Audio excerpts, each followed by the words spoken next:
So ಇವತ್ತಿನ hot topic discussion RCB squad ಮೇಲೆ ಇರುತ್ತೆ. So for the first time RCB ಅವರು ಒಂದು ಟ್ವಿಸ್ಟ್ ನ ಕೊಟ್ಟಿದ್ದಾರೆ. ಪ್ರತಿ ವರ್ಷ ಹೈಪ್ ಅಲ್ಲಿರೋ ಪ್ಲೇಯರ್ಸ್ ನ ತಗೋತಾ ಇದ್ರು, ಪಾಪ್ಯುಲಾರಿಟಿ ನೋಡಿ ಪ್ಲೇಯರ್ಸ್ ನ ತಗೋತಾ ಇದ್ರು. ಬಟ್ ಈ ಸತಿ ಸ್ಕ್ವಾಡ್ ನ ನೋಡಿದ್ರೆ ಒಂಥರ ನಮ್ಗನ್ಸಿದ ಮಟ್ಟಿಗೆ ತುಂಬಾ ಚೆನ್ನಾಗಿ ಬಂದಿದೆ ಸ್ಕ್ವಾಡು. ಸೊ ಆ ಒಂದು ಟ್ವಿಸ್ಟ್ ಹೆಂಗಿದೆ, ಪ್ರತಿಯೊಬ್ಬರು ಪ್ಲೇಯರ್ಸ್ ಪರ್ಫಾರ್ಮೆನ್ಸ್ ಹೆಂಗಿರುತ್ತೆ ಫಾರ್ ದ ಫಸ್ಟ್ ಟೈಮ್ ಈ ಸತಿ ಆದ್ರೂ ಕಪ್ ಗೆಲ್ಲೋ ಚಾನ್ಸಸ್ ಇದೆಯಾ ಅಂತ ಡಿಸ್ಕಷನ್ ಮಾಡೋಣ. ಸೊ ನಾವೆಲ್ಲರೂ ನಮ್ಮ ಅನಿಸಿಕೆಗಳನ್ನ ಶೇರ್ ಮಾಡ್ತೀವಿ. ಸೊ ನಿಮ್ ಅನಿಸಿಕೆ ಏನಿದೆ ಅನ್ನೋದನ್ನ ನೀವು ಕಮೆಂಟ್ ಮಾಡಿ ನಮ್ಗೆ ತಿಳಿಸಿ. ಹಾಗೆ ನೀವು ಯಾರಾದ್ರೂ ಚಾನಲ್ ಸಬ್ಸ್ಕ್ರೈಬ್ ಮಾಡಿಲ್ಲ ಅಂತಂದ್ರೆ ಚಾನಲ್ ಸಬ್ಸ್ಕ್ರೈಬ್ ಮಾಡಿ. ಸೊ ಇದೇ ತರ ಎಲ್ಲಾ ಹಾಟ್ ಟಾಪಿಕ್ಸ್ ನಿಮಗೆ ಬರ್ತಾ ಇರುತ್ತೆ. ಇದೇ ಬರೀ ಕ್ರಿಕೆಟ್ ಅಂತ ಅಲ್ಲ, ಎಲ್ಲಾ ತರ ವಿಷಯಗಳನ್ನ ನಾವು ಇಲ್ಲಿ ಚರ್ಚೆ ಮಾಡ್ತಾ ಇರ್ತೀವಿ. ಸೊ ಬನ್ನಿ ಹಾಗಾದ್ರೆ ಇವತ್ತಿನ ವಿಷಯದ ಬಗ್ಗೆ ಮಾತಾಡೋಣ. Finally R C B bowlers ತಂದ್ಬಿಟ್ರಪ್ಪ ಜೀವನದಲ್ಲಿ ಫಸ್ಟ್ ಟೈಮ್. ಇಷ್ಟು ವರ್ಷ ಬರೀ ಬ್ಯಾಟರ್ಸ್ ಬರೀ ಹೈಪ್ ಅಲ್ಲಿರೋ ಬ್ಯಾಟ್ಸ್ಮನ್ ಗಳೇ ಇರ್ತಾ ಇದ್ರು. For the first time powerful ಇನ್ನೊಂದು ಬಾಲಿಂಗ್. ಏನಂತ ಅಂದ್ರೆ ಆಕ್ಷನ್ ಆಗ್ಬೇಕಾದ್ರೆ ನಾನು ಯೂಶುವಲಿ ಕ್ರಿಕೆಟ್ ಅಷ್ಟು ಫಾಲೋ ಮಾಡಲ್ಲ. ಇವರೆಲ್ಲ ಯಾರು ಇವರೆಲ್ಲ ಗೊತ್ತೇ ಇಲ್ವಲ್ಲ ಪ್ಲೇಯರ್ಸ್ ಅಂತ ಅನ್ಕೊಂಡಿದ್ದೆ ಸ್ಟಾರ್ಟಿಂಗ್ ಅಲ್ಲಿ. ಯಾಕಂದ್ರೆ ಫಸ್ಟ್ ಡೇ ಆಪ್ಷನ್ ಆದಾಗಂತೂ ಎಲ್ರು RCB ನ ಬೈಕೊಂಡಿದ್ದು. ನನ್ಗೆ ಸೆಕೆಂಡ್ ಡೇ ಆದ್ಮೇಲೂ ಅಷ್ಟೇ. ಈಗ ಕೆಲವೊಬ್ರು ಎಷ್ಟೊಂದು ಇದಾರಲ್ಲ ಹೆಸರು, ಅವ್ರದ್ದೆಲ್ಲ ಹೆಸರುಗಳೇ ಗೊತ್ತಿಲ್ಲ. ನಾನು ಕ್ರಿಕೆಟ್ ನೋಡಲ್ಲ ಜಾಸ್ತಿ. ಸೊ ಅವಾಗ ಏನ್ ಅನ್ಸ್ಬಿಡ್ತು ಅಂದ್ರೆ ಇವರೆಲ್ಲ ಯಾರೋ ಚೆನ್ನಾಗಿಲ್ದಿರೋ ಪ್ಲೇಯರ್ಸ್ ತಗೊಂಡ್ಬಿಟ್ಟವ್ರೆ ಅಂತ ಅನ್ಕೊಂಡೆ. ಅದಾದ್ಮೇಲೆ ಈ ಸರ್ತಿ ಏನು ಮಾಡಿದ್ದಾರೆ ಗೊತ್ತಾ, ಬಾಲರ್ಸ್ ತಗೊಂಡಿದ್ದಾರೆ, ಅವ್ರ ಬ್ಯಾಕಪ್ಪು ಇದೆ, ಬ್ಯಾಟ್ಸ್ಮನ್ ತಗೊಂಡಿದ್ದಾರೆ. ಓಕೆ, ಬ್ಯಾಟ್ಸ್ಮನ್ ಸ್ವಲ್ಪ ಲಿಮಿಟೆಡ್ ಇದೆ ಈ ಸರ್ತಿ. ಆಲ್ರೌಂಡರಲ್ಲಿ ಎಷ್ಟು ಚೆನ್ನಾಗಿದೆ ನೋಡಿ, ಒಂದು ಸ್ವಲ್ಪ ಖುಷಿ ಆಗುತ್ತೆ. ನೀನು ಫಾಸ್ಟ್ ಬಾಲಿಂಗ್ ಆಲ್ರೌಂಡರ್ ಬೇಕಾ, ಅದು ಇದ್ದಾರೆ. ರೊಮಾರಿಯೋ ಶೆಫರ್ಡ್ ಇದ್ದಾನೆ, ಆಯ್ತಾ. ಬಾಲರ್ಸು ಇದು ಲಿಯಾಮ್ ಲಿವಿಂಗ್ಸ್ಟೋನು, ಟಿಮ್ ಡೇವಿಡು, ಇಬ್ಬರು off spinners plus hitters, big hitters. So ಅದು ತಗೊಂಡಿದ್ದಾರೆ. ಸೊ ಒಂಥರ ಚೆನ್ನಾಗಿದೆ ಟೀಮ್ ಈ ಸರ್ತಿ ನೋಡೋಕ್ಕೆ. ಸೊ ನಾವೇ ಸರ್ಪ್ರೈಸ್ ಆಗ್ಬಿಟ್ಟು ಫಸ್ಟ್ ದಿನ ಆಕ್ಷನಲ್ಲಿ RCB ಯಾರನ್ನೂ ತಗೊಂಡಿರಲಿಲ್ಲ. ಸೊ ಸೆಕೆಂಡ್ ದಿನದಲ್ಲಿ ಇಷ್ಟು ಚೆನ್ನಾಗಿ ಕೆಲಸ ಮಾಡಿಬಿಟ್ರ ಅಂತ. ಅದು ಈ ಟೈಮ್ ಕಡಿಮೆ ದುಡ್ಡಲ್ಲಿ ಒಳ್ಳೊಳ್ಳೆ ಪ್ಲೇಯರ್ ತಗೊಂಡ್ಬಂದ್ಬಿಟ್ಟಿದ್ದಾರೆ. ಸೊ ಯೋಚನೆ ಮಾಡಿ, ಒಂದು ಟೀಮ್ ನ ಈ ಸತಿ ತುಂಬಾ ಚೆನ್ನಾಗಿ ಬ್ಯಾಲೆನ್ಸ್ ಮಾಡಿದ್ದಾರೆ. ಈ ವರ್ಷ ಹೆಂಗಾಗ್ತಿತ್ತು, ಬ್ಯಾಟಿಂಗ್ ಲೈನಪ್ ಸಿಕ್ಕಾಪಟ್ಟೆ ಸ್ಟ್ರಾಂಗ್ ತರ ಕಾಣಿಸೋದು, ನೋಡಿದ್ರೆ ಅದು ಟೂಸ್ ಪಟಾಕಿನೇ ಆಗಿರೋದು ಬ್ಯಾಟಿಂಗ್. ಬಾಲಿಂಗ್ ಲೈನಪ್ ನೋಡಕ್ ಟೂಸ್ ಪಟಾಕಿನೇ ಇರೋದು. ಅವಾಗ ಬಾಲಿಂಗ್ ಪರ್ಫಾರ್ಮೆನ್ಸ್ ಚೆನ್ನಾಗಿ ಬರೋದು, ಆದ್ರೂ ಮ್ಯಾಚಸ್ ಗೆಲ್ಲಕ್ ಆಗ್ತಾ ಇರ್ಲಿಲ್ಲ. ಬ್ಯಾಲೆನ್ಸ್ ಅಂತೂ ಅಷ್ಟ್ರ ಮಟ್ಟಿಗೆ ಇರ್ಲಿಲ್ಲ. ಬಟ್ ಈ ಸತಿ ಟೀಮ್ ನ ನೋಡಿದ್ರೆ ತುಂಬಾ ಚೆನ್ನಾಗಿ ಬ್ಯಾಲೆನ್ಸ್ ಕಾಣಿಸ್ತಿದೆ. ಸ್ಪೆಷಲಿ ನಮ್ಗೆ RCB ಏನಿತ್ತಂದ್ರೆ ಮಿಡ್ಲ್ ಆರ್ಡರ್ ಏನಿರುತ್ತಲ್ಲ, ಅದು ಯಾವಾಗ್ಲೂ ಫ್ಲಾಪ್ ಆಗ್ತಾ ಇತ್ತು. ಟಾಪ್ 2 ಬ್ಯಾಟ್ಸ್ಮನ್ಸ್ ಏನಿರ್ತಿದ್ರು ಅವ್ರು ಮಾತ್ರ ಈ ಪ್ರತಿ ಸೀಸನ್ ಅಲ್ಲೂ ಚೆನ್ನಾಗಿ ಪರ್ಫಾರ್ಮ್ ಮಾಡ್ತಾ ಇದ್ರು. ಆ 1 ಡೌನ್ 2 ಡೌನ್ ವಿಕೆಟ್ ಬೀಳ್ತಿದ್ದಂಗೆನೆ ಎಲ್ಲಾ ಕೊಲ್ಯಾಪ್ಸ್ ಆಗೋದು. ಲಾಸ್ಟ್ ಅಲ್ಲಿ ಬಾಲರ್ಸ್ ಅವ್ರು ಏನ್ ಜಾಸ್ತಿ ಹೊಡಿಯಕ್ ಆಗಲ್ಲ. ಸೊ ಮ್ಯಾಚ್ ಈಸಿಯಾಗಿ ಕೈ ಬಿಟ್ಟು ಹೋಗ್ತಾ ಇತ್ತು. ಬಟ್ ಈ ಸತಿ ಏನ್ ಮಾಡಿದ್ದಾರೆ ಅಂತಂದ್ರೆ ಮಿಡ್ಲ್ ಆರ್ಡರ್ ನ ಒಂದ್ ಸ್ವಲ್ಪ ಸ್ಟ್ರೆಂತ್ ಮಾಡಿದ್ದಾರೆ. ಸೊ ಅದು ಬಾಲಿಂಗ್ ಅಲ್ಲೂ ಇನ್ಕ್ಲೂಡ್ ಆಗುತ್ತೆ, ಯಾಕಂದ್ರೆ ಆಲ್ರೌಂಡರ್ಸ್ ಜಾಸ್ತಿ ತಗೊಂಡಿದ್ದಾರೆ.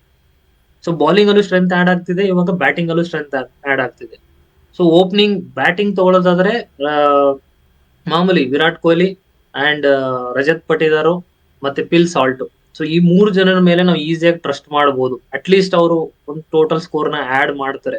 ಸೊ ಅದಾದ್ಮೇಲೆ ಡಿಸೆಂಟ್ ಸ್ಕೋರ್ಗೆ ಮಿಡ್ಲ್ ಆರ್ಡರ್ ಅವರು ಆಡ್ ಮಾಡೇ ಮಾಡ್ತಾರೆ. So over all balanced. ಪ್ರತಿ ಸತಿ ತರ 200-300 ಹೊಡಿ ಆದ್ರೂ ಸೋಲು ಆ ತರ ಕಾಣಿಸಲ್ಲ. ಎಷ್ಟೇ ಹೊಡೆದ್ರು 100 ಹೊಡೆದ್ರು ಚೆನ್ನಾಗಿ ಡಿಫೆಂಡ್ ಮಾಡುವಂತ ಒಂದು ಟೀಮ್ ಕಾಣಿಸ್ತಿದೆ ನನ್ನ ಅನಿಸಿಕೆ ಪ್ರಕಾರ. ನನ್ನ ಅನಿಸಿಕೆ ಹೇಳ, ಮೇನ್ ನಮಗೆ RCB ಟೀಮಲ್ಲಿ ಫೈರ್ ಪವರ್ ಇರಲಿಲ್ಲ. ಅಂದರೆ ಏನು, 10 ಬಾಲಲ್ಲಿ ಬಂದು 30 ರನ್ ಹೊಡೆಯೋರು ಇರಲಿಲ್ಲ, ಕಮ್ಮಿ ಇದ್ದರು, ಆಯಿತಾ. ಈ ಸರ್ತಿ 2 ಹೆಸರು ಕಾಣ್ತಿದೆ ಒಂದು ಸ್ವಲ್ಪ down the line. Liam Livingstone ಇದೆಯಲ್ಲ, ಅವನು ಹೊಡಿತಾನೆ. ಟಿಮ್ ಡೇವಿಡ್ನು ನೋಡಿದ್ವಿ ಲಾಸ್ಟ್ ಸರ್ತಿ ಸೋತಿರೋ ಮ್ಯಾಚಲ್ಲೆಲ್ಲ ಟಿಮ್ ಡೇವಿಡ್ ಬಾರಿಸಿದ್ದಾನೆ. ತುಂಬ ಲಿಮಿಟ್ ಜಾಸ್ತಿ ಇತ್ತು, ಟ್ರೈ ಮಾಡಿದ್ದಾನೆ, ಅದನ್ನು ನೋಡಿದ್ದೀವಿ. ಜಾಕೋಬ್ ಬೇಥೆಲ್ಲೂ ನೋಡಿದ್ದೀವಿ, ರೊಮ್ಯಾರೋ ಶೆಪರ್ಡು ಗೊತ್ತು, ಎಲ್ಲರೂ ಬೀಸೋರೆ. ಅಂದರೆ ಡೌನ್ ಪವರ್. ಇವ್ರು 4 ಜನ ಹತ್ರ ಆಡ್ಸೋಕ್ಕಾಗಲ್ಲ, ಇಬ್ಬರೇ ಆಡೋಕ್ಕಾಗೋದು, ಅಟ್ ಎ ಟೈಮ್ ಇಬ್ಬರೇ ಆಡೋಕ್ಕಾಗೋದು, ಆಯಿತಾ. ಸೊ ಇವರು ಫೈರ್ ಪವರ್ ಇದೆ, ಇಬ್ಬರನ್ನ ಆಡಿಸಿದ್ರೆ ಸಾಕು. ಒಬ್ಬರು ನನಗೆ ಅನ್ಸೋಮಟ್ಟಿಗೆ ಲಿಯಾನ್ ಲಿವಿಂಗ್ಸ್ಟೋನು ಇಲ್ಲ ಟಿಮ್ ಡೇವಿಡ್ ಇಬ್ಬರಲ್ಲಿ ಒಬ್ಬರು ಆಡ್ತಾರೆ. ರೊಮಾರಿಯೋ ಶೆಪರ್ಡ್ ಆಡ್ಬೋದು, ಚಾನ್ಸಸ್ ಇದೆ. ಸೊ ಇಲ್ಲಿ 2 ಪ್ಲೇಯರ್ಸ್, ಅಟ್ಲೀಸ್ಟ್ 2 ಕೆಳಗಡೆ ಒಂದು ಫೈರ್ ಪವರ್ ಇದ್ದೇ ಇರ್ತವೆ ಹೊಡಿಯೋದು, ಆಯಿತಾ. So that is good thing. ಅದಕ್ಕಿಂತ ಆಮೇಲೆ ಬಾಲರ್ಸ್ ನೋಡಿ ಖುಷಿ ಆಯಿತು. ಭುವನೇಶ್ವರ್ ಕುಮಾರ್ ನೋಡಿ, ಒಬ್ಬ ಸ್ಟೇಬಲ್ ಬಾಲರ್.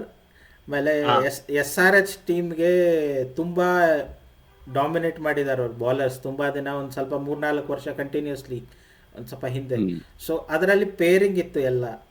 ಸೊ ಅದರಲ್ಲಿ ಒಂದು ಪೇರ್ ಇದು ಭುವನೇಶ್ವರ್ ಕುಮಾರ್. ಸೊ ಒಬ್ಬ ಒಳ್ಳೆ ಬೌಲರ್ ಬಂದ. ಜಾಶ್ ಹೇಜಲ್ವುಡ್ ಹೇಳೋ ಅವಶ್ಯಕತೆ ಇಲ್ಲ, ಎಲ್ರಿಗೂ ಗೊತ್ತಿದೆ. ಯಶ್ ದಯಾಲ್ ಹೋದ ವರ್ಷನೇ ಪರ್ಫಾರ್ಮ್ ಆಗಿದೆ. ಸೊ 3 ಬೌಲರ್ ಫಿಕ್ಸ್ ಆಗ್ಬಿಟ್ರು ಆಲ್ರೆಡಿ. ಹೌದು 4ನೇ ಸ್ಪಿನ್ನರ್ ಅಂತ ಮೇನ್ ಆಡ್ಸೋದು ಶ್ರೇಯಸ್ ಶರ್ಮಾ. ಯಾರಾದ್ರೂ ನೋಡಿದ್ರೆ ಹೇರ್ ಬ್ಯಾಂಡ್ ಹಾಕೊಂಡು ಲೆಗ್ ಸ್ಪಿನ್ನರ್ ಇವನು. ಹೇರ್ ಬ್ಯಾಂಡ್ ಹಾಕೊಂಡು ಹಿಂಗೆ ಎಲ್ಲ ಮಾಡ್ತಾರೆ. ಇವನು ಬೇರೆ ಒಂದು ಸ್ವಲ್ಪ ಸ್ಟೈಲ್ ಬೇರೆ ಇತ್ತು. ಸೊ ಫ್ಯೂಚರ್ ಮೇಲೂ ಟ್ರಸ್ಟ್ ಮಾಡಿದ್ದಾರೆ. ಫ್ಯೂಚರ್ ಲೆಗ್ ಸ್ಪಿನ್ನರ್ ಚೆನ್ನಾಗಿರೋನು ಆಗ್ಬೋದು, ಮಿಸ್ಟ್ರಿ ಏನಲ್ಲ. ಬುಮ್ರಾ ಪಾಟ್ ಬುಮ್ರಾ ಅಲ್ಲ, ಆಗ್ಬೋದು, ಹೇಳಕ್ಕಾಗಲ್ಲ. ಸ್ಟೈಲಲ್ಲಿ ಮೇನ್ಲಿ ಹೊಸ ಟ್ಯಾಲೆಂಟ್ ಮೇಲೆ ಟ್ರಸ್ಟ್ ಮಾಡಿ ಇಟ್ಟಿದ್ದಾರೆ. ಒಂದು ಲೆಗ್ ಸ್ಪಿನ್ನರ್ ತೊಗೊಂಬಂದಿದ್ದಾರೆ ಫೈನಲಿ. ಯಾಕಂದರೆ ಇನ್ನೊಂದೇನಿದೆ, Liam Livingstone, Tim David ಇಬ್ಬರು ಆಫ್ ಸ್ಪಿನ್ನರ್ಸು. ಸೊ ಅವ್ರಿಗೆ ಕೌಂಟ್ರ್ ಬೇಕೇ, ಪ್ಲಸ್ ಇಂಡಿಯನ್ ಪ್ಲೇಯರ್ ಇದ್ದಾನೆ. ಸೊ ಇವ್ನು ಪ್ರತಿಯೊಂದು ಮ್ಯಾಚ್ ಆಡೋ ಚಾನ್ಸಸ್ ಜಾಸ್ತಿ ಇದೆ. ಸೊ ಬಾಲರ್ ಚೆನ್ನಾಗಿದೆ. ಲುಂಗಿ ನಿಗಿಡಿ ಆಡ್ತಾರೆಲ್ಲೋ ಗೊತ್ತಿಲ್ಲ ಪ್ರತಿ ಮ್ಯಾಚಲ್ಲಿ, ಯಾಕಂದರೆ 4 ಪ್ಲೇಯರ್ ಲಿಮಿಟ್ ಆಗುತ್ತೆ, ಫಾರಿನ್ ಪ್ಲೇಯರ್ಸ್. ಸೊ ಇವ್ರಂತರೂ ಫಸ್ಟ್ 4 ಪಿಕ್ಕು ನನಗಂತರೂ bowlers. Josh Hazlewood, Bhuvneshwar Kumar, Yash Dayal and ಏನಂತ ಶ್ರೇಯಸ್ ಶರ್ಮಾ. 4 ಹತ್ರ ಫಸ್ಟ್ ಫಿಟ್, ಪ್ಲಸ್ ಇಬ್ಬರು ಆಲ್ರೌಂಡರ್ಸ್ ಯಾರು ಬರ್ತಾರೆ ನೋಡ್ಬೇಕು. ಅದು ಇಂಪ್ಯಾಕ್ಟ್ ಪ್ಲೇಯರ್ ಆಗಿ ದೇವದತ್ ಪಡಿಕಲ್ ಇದಾರೆ, ಹಾಂ. Impact player. ಅದನ್ನು ನಾನು ಈಗ ಕರೆಂಟ್ಲಿ ಕನ್ಸಿಡರ್ ಮಾಡ್ತಿರೋದೇನೆಂದರೆ, ಪ್ಲೇಸ್ ಫಿಟ್ ಆಗುತ್ತಾ ಇಲ್ವಾ ಅಂತ ದೇವದತ್ ಪಡಿಕಲ್ಗೆ. ಯಾಕಂದರೆ ಈಗ ಆಡಿರೋದೆಲ್ಲ ಓಪನಿಂಗ್ಗೆ. ಈಗ ನಂದು ಅನಿಸಿಕೆ ಏನಂದರೆ, ಓಪನಿಂಗಲ್ಲಿ Virat Kohli, Phil Salt will open as usual. ಯಾಕಂದರೆ ಫಿಲ್ ಸಾಲ್ಟು ಅಟ್ಯಾಕಿಂಗ್ ಭಯಂಕರ ಅಟ್ಯಾಕಿಂಗ್ ಇದೆ. ಸೊ ಕೊಹ್ಲಿ ಜೊತೆ ಚೆನ್ನಾಗಿ ಮೀಟ್ ಆಗುತ್ತೆ. So number 3 Rajat Patidar, change ಮಾಡಲ್ಲ ಏನು. ನಂಬರ್ 4 ಕೃಣಾಲ್ ಪಾಂಡ್ಯ, ಆಯಿತಾ. ನಂಬರ್ 5 ಅಲ್ಲಿ ಯಾರಿಗಾದ್ರೂ ಇವ್ರಿಗೆ ನಮ್ಮದು ಟಿಮ್ ಡೇವಿಡ್ ಇಲ್ಲ ಲಿವೆನ್ ಲಿವಿಂಗ್ ಸ್ಟೋನ್, ಯಾರಾದರೂ ಒಬ್ಬರು.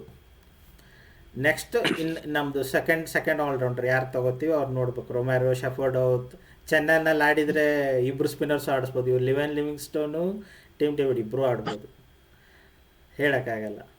ಸೊ ಡಿಪೆಂಡಿಂಗ್ ಅಪಾನ್ ಸದ್ಯಕ್ಕೆ ಈ ಬ್ಯಾಟಿಂಗ್ ಲೈನಪ್ ಅಂತೂ ಓಕೆ, ಕ್ಲಿಯರ್ ಇದೆ. ಮತ್ತು ಇವು ಹೊಸ ಮುಖಗಳು ಇದ್ದಾವೆ. Jitesh Sharma wicket keeping option 90% ಆರಲ್ಲ ಅಂದ್ಕೊಂಡಿದ್ದೀನಿ. Swastik Chikara is a new name, under 19 player ತೊಗೊಂಬಂದಿರೋದು, ಬೇಸ್ ಪ್ರೈಸಲ್ಲಿ ಎತ್ಕೊಂಡಿದ್ದಾರೆ. ಸೊ ನೋಡ್ಬೋದು, ಅವ್ರನ್ನ ಫ್ಲೋಟರ್ ಥರ ಸ್ಟಾರ್ಟಿಂಗ್ ಯೂಸ್ ಮಾಡ್ಕೋಬೋದು, ಇಲ್ಲ ಆಡಿಸ್ತಾರ ಎಲ್ಲ ನೋಡ್ಬೇಕು ಹೆಂಗಿದೆ ಕತೆ. ಯಾವ್ದಾರು ಒಂದ್ ಮ್ಯಾಚ್ ಆಡಿಸ್ತಾರೆ, ಮೇನ್ ಬೇಡದಿರೋ ಟೆಸ್ಟ್ ಮಾಡೋದು ಅಲ್ಲೇ ಇವ್ರನ್ನ. ಯಾವ್ದು ಕ್ರೂಷಿಯಲ್ ಮ್ಯಾಚ್ ಇರಲ್ಲ ಅಂತದ್ರಲ್ಲಿ ಒಬ್ರು ಅಂತ ಒಂದ್ ನೋಡ್ತಾರೆ.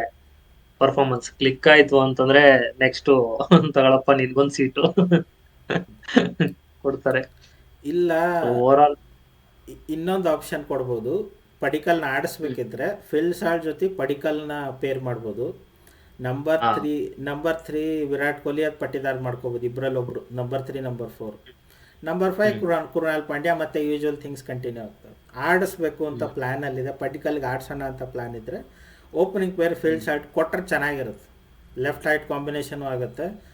ನೋಡೋಣ ಈ ಸರ್ತಿ ಪಡಿಕಲ್ 2021 ಫಾರ್ಮ್ ಬರುತ್ತಾ ವಾಪಸ್ಸು ಅಂತ.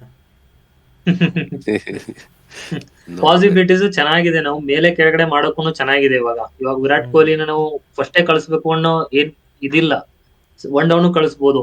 ಸೊ ಆ ಪ್ಲೇಸ್ ಸೂಟ್ ಆಗೋರು ಆಪ್ಷನ್ಸ್ ಗಳಿವೆ, ಎಕ್ಸ್ಚೇಂಜ್ ಮಾಡ್ಬೋದು. ಮತ್ತೆ ಆ ಪ್ಲೇಸ್ ಅಲ್ಲಿ ಆಡೋ ಅಂತ ಕೆಪಬಿಲಿಟಿನೂ ಇದೆ, ಯಾವ್ದೇ ಪ್ಲೇಸ್ ಅಲ್ಲಿ ಹಾಕಿದ್ರು ಮೇಲೆ ಕೆಳಗಡೆ ಮಾಡಿದ್ರು. ಸೊ ನನ್ಗೆ ಇದು over all good team. So expected things, ನಾವು ಎಕ್ಸ್ಪೆಕ್ಟೆಡ್ ಮಾಡಿರೋದನ್ನ ತಗೊಂಡಿಲ್ಲ ಇವರು. ತುಂಬಾ ಎಲ್ಲ ಇವಾಗ ಕನ್ನಡಿಗರು ಏನ್ ಅನ್ಕೊಂಡಿರ್ತಾರೆ, KL ರಾಹುಲ್ ತಗೋಬೇಕಿತ್ತು, ಇನ್ನೊಬ್ರನ್ನ ಯಾರು ತಗೋಬೇಕಿತ್ತು ಅಂತ ಇತ್ತು. ಬಟ್ ಸ್ಟಿಲ್ ಅವರು ಇವಾಗ ನಾವೇನೋ ಒಂದು ಫಾರ್ ಎಕ್ಸಾಂಪಲ್ ನಾವೇನೋ ಒಂದು 100 ರೂಪಾಯಿ ಏನೋ ಒಂದು ವಸ್ತು ತಗೋತೀವಿ ಅಂತಂದ್ರೆ ಅದಕ್ಕೂ ಒಂದು 100 ಸತಿ ಯೋಚನೆ ಮಾಡಿರ್ತೀವಿ. ಸೊ ಕೋಟ್ಯಾಂತರ ರೂಪಾಯಿ ವ್ಯವಹಾರ ಮಾಡೋರು ಅವರು. ಸೊ ಅಷ್ಟು ಯೋಚನೆ ಮಾಡದೆ ತಗೊಂಡಿರಲ್ಲ ಅಂತ ನನಗೂ ಅನ್ಸುತ್ತೆ. ಯೋಚನೆ ಮಾಡ್ಬಿಟ್ಟೆ ಎಲ್ಲ ಪ್ಲಾನ್ ಮಾಡಿರ್ತಾರೆ. So according to the plan result ಇಲ್ಲಿದೆ ಅಷ್ಟೇ.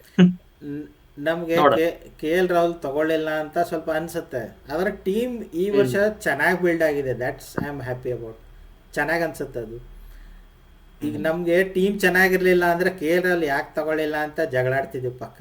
ಇಲ್ಲಿ ಬೈಸ್ಕೊಂತ ಹೋಗ್ತಿದ್ರು ಗ್ಯಾರಂಟಿ ಫ್ಯಾನ್ಸ್ ಕಡೆಯಿಂದ ಆಬ್ವಿಯಸ್ಲಿ. ಆದರೆ ಈಗ ಏನಾಗಿದೆ, ಟೀಮ್ ನೋಡಕ್ಕಂತ ಆನ್ ಪೇಪರ್ ಚೆನ್ನಾಗಿ ಬಿಲ್ಡ್ ಆಗಿದೆ. ಈಗ ಅವ್ರು ಪರ್ಫಾರ್ಮ್ ಮಾಡ್ತಾರಲ್ಲೋ ದ್ಯಾಟ್ಸ್ ಅ ಸೆಕೆಂಡರಿ ಕ್ವಶನ್. ಈ ಸರ್ತಿ ಅವರು ಚೆನ್ನೈ ರೂಟ್ ಹೋದಂಗಿದೆ. ಅಂದ್ರೆ ಏನು, ಪ್ರಾಮಿಸಿಂಗ್ ಪ್ಲೇಯರ್ಸ್ ಜಾಸ್ತಿ ತಗೊಂಡಿದ್ದಾರೆ. ಇಲ್ಲ ಯಾರಾದರೂ ಸ್ವಲ್ಪ ಹಳೆ ಪರ್ಫಾರ್ಮೆನ್ಸ್ ಚೆನ್ನಾಗಿತ್ತು ಆ್ಯಂಡ್ ಸ್ಟಿಲ್ ಅವ್ರು ಪರ್ಫಾರ್ಮ್ ಮಾಡ್ಬೋದು ಅಂತ ಅನ್ಸಿದವ್ರನ್ನ ತುಂಬ ಜನ ತೊಗೊಂಡಿದ್ದಾರೆ. ಸೊ ನನಗೆ ಇದರಲ್ಲಿ ಗೇಮ್ ಚೇಂಜರ್ ಅಂತ ಅನ್ಸಿರೋದು ಒಬ್ಬನೇ, ಕೃಣಾಲ್ ಪಾಂಡ್ಯ. ಮಿಡ್ಲ್ ಆರ್ಡರಲ್ಲಿ ಬ್ಯಾಟ್ಸ್ಮನ್, ಒಳ್ಳೆ ಬ್ಯಾಟ್ಸ್ಮನ್ನು ಪ್ಲಸ್ ಒಳ್ಳೆ ಬೌಲರ್. ಸೊ ಆ ಟೈಪ್ ಕಾಂಬಿನೇಷನ್ ಇರಲಿಲ್ಲ ಮುಂಚೆ. ಸೊ ಒಂದು ಒಳ್ಳೆ ಆಪ್ಷನ್, ತುಂಬ ಒಳ್ಳೆ ಆಪ್ಷನ್ ನನಗನ್ಸಿದ್ದು. ಪ್ಲಸ್ ಇನ್ನೊಂದೇನು ಅಂದರೆ ಇಷ್ಟು ವರ್ಷ ಬರೀ ಟಾಪ್ 2 ಪ್ಲೇಯರ್ಸ್ ಇದ್ರು, ಅವ್ರು ಔಟ್ ಆಗಿಬಿಟ್ರೆ ಹೋಗ್ಬಿಡ್ತಿದ್ರು. RCB ಅಂದರೆ ಮ್ಯಾಚೇ ಮುಗ್ದೋಗ್ತಿತ್ತು ಅಂತ ಅನ್ಕೊಳ್ತಿದ್ರು ಎಲ್ಲರೂ. ಇವಾಗ ಹೆಂಗೈತೆ ಅಂತಂದರೆ ಬರೋ ಪ್ಲೇಯರ್ಸು ಆಡ್ತಾರಪ್ಪ, ನೋಡೋಣ ಮ್ಯಾಚ್ ಪೂರ್ತಿ ಮುಗಿಯೋವರೆಗೂ ಅಂತ ಹೋಪ್ಸ್ ಇಟ್ಕೊಂಡು ನೋಡ್ಬೋದು. ಅಷ್ಟು ಚೆನ್ನಾಗಿ ಟೀಮ್ ಸೆಲೆಕ್ಟ್ ಮಾಡಿದ್ದಾರೆ ಅಂತ ಅನಿಸ್ತಿದೆ. ನೋಡೋಣ ಆಡ್ಬೇಕಾದ್ರೆ. ನಮ್ಗೆ ಅನ್ಸೋದು ಇಷ್ಟೇ, 8 ಔಟ್ ಆಫ್ 10 ಟೀಮ್ ಇದೆ. 10 on 10 ಟೀಮ್ ಅಲ್ಲ, ಆದರೆ 8 ಔಟ್ ಆಫ್ 10 ಟೀಮ್ ಇದೆ. ಮತ್ತೆ ಇನ್ನೊಂದು ಏನು ಅಂತಂದ್ರೆ, ಇದನ್ನ ಟಾಪ್ 1 ಟೀಮ್ ಅಂತಾನು ಮೆನ್ಷನ್ ಮಾಡಿದ್ದಾರೆ. ಯಾರೋ ಒಂದು ಬುಕ್ ಬರ್ದಿದ್ದಾರೆ ಅಂತೆ ನೋಡಿ, ಸರಿಯಾಗಿ ಜ್ಞಾಪಕ ಆಗ್ತಿಲ್ಲ. ಸೊ ಅವ್ರೇನೋ ಒಂದು ಕ್ರಿಕೆಟ್ ಬಗ್ಗೆನೇ ಏನೋ ಒಂದು ಬುಕ್ ಬರ್ದಿರ ಅಂತ. Like he is a very good analysing ಅಲ್ಲಿ ಅವರು ತುಂಬಾ ಪಾಪ್ಯುಲರ್, ತುಂಬಾ ಇದಾರಂತೆ. ಅವ್ರ ಅನಾಲಿಸಿಸ್ ಪ್ರಕಾರ ಈ RCB ಟೀಮ್ ನ ನೋಡಿದ್ರೆ ಇದನ್ನ ಟಾಪ್ 1 ಅಲ್ಲಿ ಅವ್ರು ಪ್ಲೇಸ್ ಮಾಡಿದ್ದಾರೆ. ಸೊ ಅವರು ಕೂಡ ಹೇಳ್ತಿದ್ದಾರೆ ಇದು ಟಾಪ್ 1 ಟೀಮ್ ಆಗುತ್ತೆ ಅಂತ ಹೇಳ್ತಿದ್ದಾರೆ. ಅಂತಂದ್ರೆ ಲೈಕ್ ಇಟ್ಸ್ ರಿಯಲಿ ತುಂಬಾ ಚೆನ್ನಾಗಿ ಬಂದಿದೆ ಟೀಮ್ ಅಂತಾನೆ ಅರ್ಥ. ಅದು ನಮ್ಮ ಪ್ರಕಾರ ಲಾಸ್ಟ್ 10 ವರ್ಷದಲ್ಲಿ ಇದೆ ಒಳ್ಳೆ ಟೀಮ್. ಒಂದು ಸ್ವಲ್ಪ ಇದ್ದಿದ್ರಲ್ಲಿ ನೋಡೋದು ಬೈಬೇಕು ಅಂತ ಅನ್ಸಲ್ಲ, ನೋಡಿದ ಕೂಡಲೇ ಬೈಬೇಕು ಅನ್ಸಲ್ಲ. ಇಷ್ಟು ವರ್ಷನೂ ಟೀಮ್ ಇರ್ತಾ ಇತ್ತು, ಬಟ್ ಯಾವ ತರ ಇರ್ತಾ ಇತ್ತು ಅಂದ್ರೆ, ಯಾವ್ದಾದ್ರು ಒಂದು ಸ್ಪೆಸಿಫಿಕ್ ಪಾರ್ಟ್ ಅಲ್ಲಿ ಮಾತ್ರ ತುಂಬಾ ಸ್ಟ್ರೆಂತ್ ಇರ್ತಾ ಇತ್ತು. ಬ್ಯಾಟಿಂಗ್ ಇದ್ರೆ ಬ್ಯಾಟಿಂಗ್, ಮಿಡ್ಲ್ ಆರ್ಡರ್ ಬಂದ್ರೆ ಮಿಡ್ಲ್ ಆರ್ಡರ್, ಬಾಲಿಂಗ್ ಯಾವತ್ತೂ ಆಗೇ ಇಲ್ಲ ಬಿಡಿ ಇದುವರೆಗೂ. ಬರೀ ಹಿಂಗೆ ಅಂದ್ರೆ ತುಂಬಾ ಹೈಪ್ ಟೀಮ್ ತರಾನೇ ಕಾಣಿಸ್ತಾ ಇತ್ತು. ಬರೀ ದೊಡ್ಡ ದೊಡ್ಡ ಬ್ಯಾಟ್ಸ್ಮನ್ ನೇಮ್ಸ್ ಗಳೇ ಕಾಣಿಸ್ತಾ ಇದ್ವು. ಬಟ್ ಈ ಸತಿ ಹಂಗಾಗಿಲ್ಲ, ಬೌಲರ್ ನೇಮ್ಸ್ ಗಳು ಕಾಣಿಸ್ತಾ ಇದೆ, ಮಿಡ್ಲ್ ಆರ್ಡರ್ ನೇಮ್ಸ್ ಗಳು ಕಾಣಿಸ್ತಾ ಇದೆ, ಓಪನಿಂಗ್ ನೇಮ್ಸ್ ಗಳು ಕಾಣಿಸ್ತಿದೆ. ಸೊ ಚೆನ್ನಾಗಿದೆ. ನೋಡೋಣ ಹೆಂಗಿರುತ್ತೆ ಪರ್ಫಾರ್ಮೆನ್ಸ್ ಅಂತ.